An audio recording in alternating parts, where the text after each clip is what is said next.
Mais uma devocional. Hoje nós vamos meditar em 1 Coríntios capítulo 10. E esse texto aqui, ele é muito rico, ele é muito profundo. Eu creio que você vai tirar muitas coisas práticas para a sua vida, tá? É interessante que Paulo compara-nos com o povo de Israel do Antigo Testamento. Então ele faz uma analogia até para nos despertar. Preste atenção nisto, para que nós possamos tomar cuidado de não cometer o erro que outras pessoas cometeram. O sábio, ele aprende com o erro dos outros, tá? Então ele vê o que as pessoas fizeram de errado e ele procura evitar na sua vida. Então 1 Coríntios capítulo 10, ele fala sobre isto. Porque não quero, irmãos, presta muita atenção. Eu não quero, irmãos, que vocês ignorem o fato de que todos os nossos antepassados estiveram sob a nuvem e todos passaram pelo mar. Está falando sobre Moisés, tá? O povo de Israel quando saiu do Egito. Em Moisés, todos eles foram batizados na nuvem e no mar. Eu quero que você, só vou abrir um parênteses aqui interessante. Quando o povo de Israel saiu do Egito, Deus mandou uma nuvem para amenizar o calor do deserto, do sol. Então, aquela nuvem, eles estavam debaixo dela. E depois, quando eles passaram pelo mar, o mar vermelho que se abriu, respingou neles, tá? A água respingou neles. Então diz uma coisa interessante, presta muita atenção aqui no versículo 2. Em Moisés, todos eles foram batizados na nuvem e no mar. É uma prova bíblica do batismo infantil. Porque naquela época, quando Israel saiu do Egito, tinham crianças com o povo. 2 milhões de pessoas saíram do Egito, mais ou menos. Mulheres e crianças, tá? Então as crianças que estavam lá, diz a Bíblia que todas elas foram batizadas. Uma prova do batismo infantil, uma prova de que a palavra de Deus corrobora com o batismo infantil. O versículo 3, em Moisés todos eles foram batizados. Versículo 3, todos comeram do mesmo alimento espiritual e beberam da mesma bebida espiritual, pois bebiam da rocha espiritual que os acompanhava e essa rocha era Cristo. Agora, presta atenção no versículo 5, sobre olhar o erro dos outros e não cometê-los. Contudo, Deus não se agradou da maioria deles. Por isso, seus corpos ficaram espalhados pelo deserto, ou seja, eles foram mortos no deserto. Essas coisas ocorreram como exemplos para nós, para que não cobicemos coisas más como eles fizeram. Não sejam idólatras como alguns deles foram, conforme está escrito. O povo se assentou para comer e para beber, e levantou-se para entregar a farra, a orgia sexual. Não pratiquemos imoralidade, no caso imoralidade sexual, como alguns deles fizeram. E num só dia morreram 23 mil. Não devemos pôr o Senhor à prova, como alguns deles fizeram, e foram mortos por serpentes. E não se queixem, não reclamem, como alguns deles se queixaram e foram mortos pelo anjo destruidor. Olha só quantas coisas Deus tem nos alertado aqui. Não sejam imorais, não sejam idólatras, não se queixem, não reclamem. Cuidado para que vocês também fiquem prostrados no deserto. Cuidado para que vocês também não alcancem a Canaã celestial. Mude o comportamento, então aprenda com eles. Tudo aquilo que eles fizeram, procure não fazer. Vamos lá. O versículo 11. Estas coisas aconteceram a eles como exemplos e foram escritas como advertências para nós, sobre quem tem chegado os fins dos tempos. Eu quero que você anote o versículo 12 e 13. Pega uma caneta ou marca texto. Esse texto aqui é muito profundo. Esses 2 versículos são maravilhosos. Assim, aquele que julga estar firme, cuide-se para que não caia. Aquele que pensa que está em pé, veja que não caia. Não brinque com as tentações. Não brinque. Não brinque com fogo, senão você vai se queimar. Não brinque com a pornografia. Não brinque com o pecado. Aquele que está em pé, veja que não caia. Agora, qual que é a palavra de incentivo que Deus nos dá para permanecermos firmes? É o versículo 13. Para mim isso aqui é uma chave, tá? Para vencermos as tentações. Não sobreveio a vocês tentação que não fosse comum aos homens. E Deus é fiel. Ele não permitirá que vocês sejam tentados além do que podem suportar. Mas quando forem tentados, Ele mesmo providenciará um escape para que possam suportar. Esse texto é lindo. Ele diz que as tentações que nós passamos são comuns aos homens, ou seja, não é nada sobrenatural. É coisa da vida, do dia a dia. Mas Deus é fiel e Ele conhece a nossa estrutura. Ele conhece até onde nós podemos aguentar.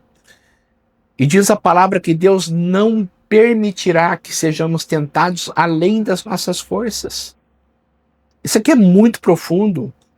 Deus está cuidando de você. Pelo contrário, juntamente com a tentação, Ele dará a vocês um escape. Ele vai abrir uma porta, Ele vai te mostrar um caminho, você vai vencer a tentação e não vai cair dela, para que você possa suportar. Então, sabe uma coisa que eu quero deixar para você? Todas as vezes que você cair, não justifique os seus erros, mas se arrependa deles. Muitas vezes, quando a gente cai, a gente fala assim, eu não pude suportar, eu não aguentei. A tentação foi muito forte ao ponto de eu não aguentar. Não. A Bíblia está dizendo que Deus não vai deixar que você seja tentado além do que você possa suportar. Você aguenta sim. O problema é que eu não quis aguentar. O problema é que eu quis errar. Então, toda vez que nós cairmos, precisamos nos arrepender. Não justificar os nossos erros. Não jogar a culpa no outro. Não jogar a culpa no diabo, mas assumir o nosso erro. O diabo nos tenta, nós caímos porque nós escolhemos cair. Então isso é muito importante, tá? Sempre que você errar, Deus está de braços abertos, através de um arrependimento legítimo, verdadeiro, sincero, para te perdoar. Mas não justifique os seus erros. Então o que Paulo está colocando aqui é justamente isto. Olha para o passado e veja o povo de Israel, eles erraram muito. Mas vocês que estão em pé, vejam que não caiam. E Deus é fiel para sustentar vocês. Então, Deus diz para você hoje, não brinque com o erro, não brinque com o pecado, vigie o teu coração e aprenda com os erros dos teus antepassados, daquelas pessoas que já passaram pela Bíblia e sofreram demais, dizendo o seguinte, eu não quero sofrer. As consequências do erro eu não quero sofrer. Por isso que existe o arrependimento, por isso que existe a volta para Deus e o perdão. Agora ele fala sobre as festas idólatras e a Santa Ceia. Lembrando que Corinto era uma cidade cosmopolita, uma cidade muito grande, portuária, e lá onde vinham os navios, marinheiros ficavam meses no mar. Quando eles chegavam lá, a prostituição era muito grande, por isso que Paulo fala muito sobre imoralidade sexual. A prostituição era muito grande, era um polo de prostituição, o mercado da prostituição em Corinto era muito grande. E também, como eram povos pagãos, eles tinham muitos ídolos. Então tinham muitos templos. Então haviam coisas sacrificadas aos ídolos lá também. Então, olha só que coisa interessante que Paulo fala aqui. Por isso, meus irmãos amados, versículo 14, fujam da idolatria. Fujam da idolatria. Tomem cuidado para não se embrenharem na idolatria. Versículo 18. Considerem o povo de Israel, novamente, olhando lá para trás, olhando para o Antigo Testamento, olhando para Israel. Novamente, Paulo pega o exemplo de Israel. Os que comem dos sacrifícios não participam do altar. Portanto, o que estou querendo dizer? Será que o sacrifício oferecido a um ídolo é alguma coisa? Ou o ídolo é alguma coisa? O que Paulo está querendo dizer é o seguinte: um ídolo é uma imagem feita pela imaginação do homem. Um ídolo, ele não tem valor nenhum. Ele não pode ouvir as orações, ele não pode atender. Não existe outro Deus a não ser Deus. Então, o que é o ídolo? O ídolo é um pedaço de pau, de pedra, de gesso, de qualquer coisa que alguém imaginou na sua memória, algo assim, na sua criatividade, e fez aquele ídolo. E as pessoas adoram aquele ídolo. Mas o ídolo existe? Não. Não. Por quê? Porque não tem poder nenhum, é simplesmente um pedaço de pedra que está ali, ou pau. Não existe a arte de um artífice. A coisa sacrificada ao ídolo tem algum valor? Não, porque o ídolo não existe. Agora, qual que é o grande problema, então, da idolatria? Eu quero que você preste muita atenção nisso. O versículo 20. Não, o ídolo não tem valor, nem as coisas sacrificadas ao ídolo têm algum valor. Não. Quero dizer que o que os pagãos sacrificam é oferecido aos demônios e não a Deus. E eu não quero que vocês tenham comunhão com os demônios. Vocês não podem beber do cálice do Senhor, que é a Santa Ceia, e do cálice dos demônios, que são as festas idólatras. Não podem participar da mesa do Senhor e da mesa dos demônios. Porventura provocaremos ciúmes no Senhor? Somos mais fortes do que ele? Olha que coisa profunda isto. Atrás de todo ídolo tem um demônio. Atrás de toda imagem tem um demônio. Por quê? Porque a ideia do diabo é tirar a adoração a Deus. Mas ele faz isso de uma forma camuflada, de uma forma subjetiva e de uma forma com aparente espiritualidade. Ah, eu vejo isso aqui, é só para eu lembrar de Deus. Deus deseja que nós o adoremos em espírito e em verdade, não através de imagens, não através de coisas palpáveis, não através de matéria. Então é muito importante nós tomarmos cuidado com a idolatria.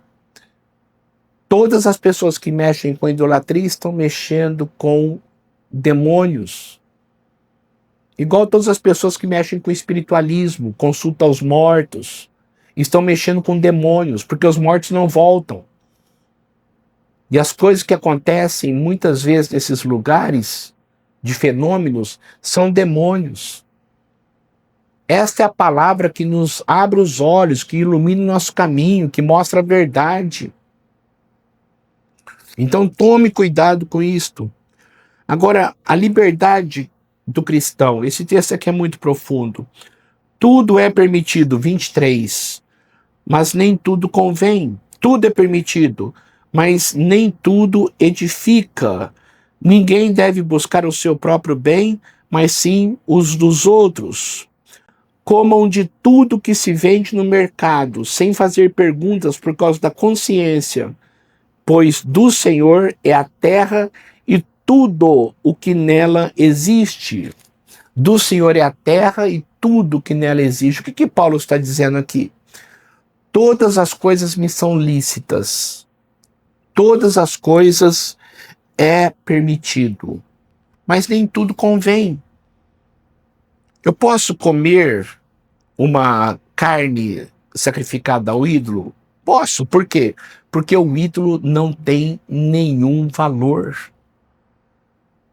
Mas o que Paulo está dizendo aqui é o seguinte: coma tudo que se vende no mercado e no açougue. Naquela época, muitas coisas eram sacrificadas aos ídolos, depois vendiam no açougue. Aí Paulo falava o seguinte: não pergunte se foi sacrificado por motivo de consciência. Agora, o que ele coloca aqui, que é muito importante, é o seguinte: tinham as pessoas fracas na fé. Sabe aquelas pessoas que discordam, falam, não, isso aqui é pecado, isso aqui não pode comer? O que Paulo está querendo dizer aqui é o seguinte: você pode, mas não convém, para que você não faça tropeçar o outro. Eu vejo muita questão de bebida alcoólica. Algumas pessoas têm categoricamente a convicção de que não é errado tomar um pouco de bebida alcoólica. O errado é a embriaguez. Mas tem outras pessoas que já discordam. Então, pelo fato do outro discordar, eu posso, mas não convém, para não escandalizar o outro. Então, essa questão de bebida, questão de comida, é muita questão de pensar no coletivo, pensar nas pessoas que pensam diferente. Eu não estou quebrando a minha liberdade por causa dos outros, mas eu estou exercendo o amor para com as pessoas fracas. É o que Paulo está dizendo aqui. Depois ele repete esse assunto lá em Romanos 14, de uma forma mais profunda. Ele vai falar sobre isso. Quando a gente chegar lá, a gente vai estudar também. Mas isso aqui é muito profundo, sabe? De você olhar para o outro, de você olhar para as pessoas e tomar cuidado com o que você fala, o que você faz, o que você come. É um amor fraternal que manda, é o amor fraternal que coordena a nossa vida. O versículo de número 20. Isto é da consciência do outro e não da sua própria. Está falando sobre consciência ainda. Pois, por que minha liberdade deve ser julgada pela consciência dos outros? É uma boa pergunta, né? Se eu sou livre e essa liberdade Deus me deu, por que ela tem que ser julgada pela consciência dos outros? Se participo da refeição com ação de graças, por que sou condenado por algo pelo qual dou graças a Deus? Ou seja, quando eu agradeço a comida, aquilo é santificado. Isso é muito importante, por isso que você deve agradecer o alimento antes de comer. Toda vez que eu agradeço o alimento, aquele alimento é santificado. Com ação de graças, Deus purifica. Agora, se pela ação de graças tudo é purificado, por que eu tenho que ser tolhido por causa da consciência dos outros? Versículo 31. Assim, quer vocês comam, quer vocês bebam, quer façam qualquer outra coisa, façam tudo para a glória de Deus. Esse versículo aqui é muito profundo. Grifa esse versículo. Quer vocês comam, quer vocês bebam, quer façam qualquer outra coisa, façam tudo para a glória de Deus. Não se tornem motivo de tropeço para judeus, nem para gregos, nem para a igreja de Deus. Também eu procuro agradar a todos, de todas as formas, porque não estou procurando o meu próprio bem, mas o bem de muitos, para que sejam salvos.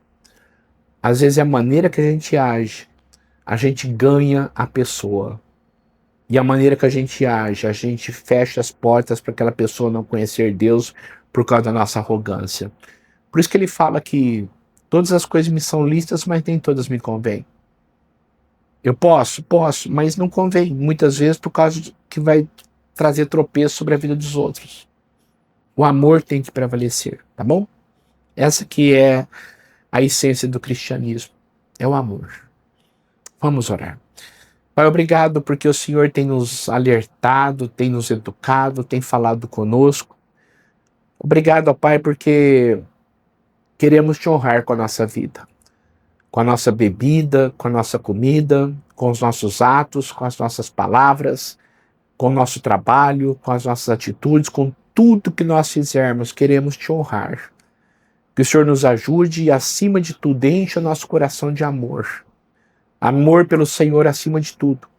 E amor pelas pessoas que nos rodeiam, que muitas vezes pensam diferente de nós. Então nos dê paciência e, acima de tudo, nos dê amor para com essas pessoas. Muito obrigado. Em nome de Jesus. Amém e amém. Que Deus abençoe muito a sua vida, viu? Muito mesmo. E eu convido você para amanhã estarmos juntos aqui para meditarmos no próximo capítulo aí de Coríntios. Espero você, tá bom? Até lá, se Deus quiser.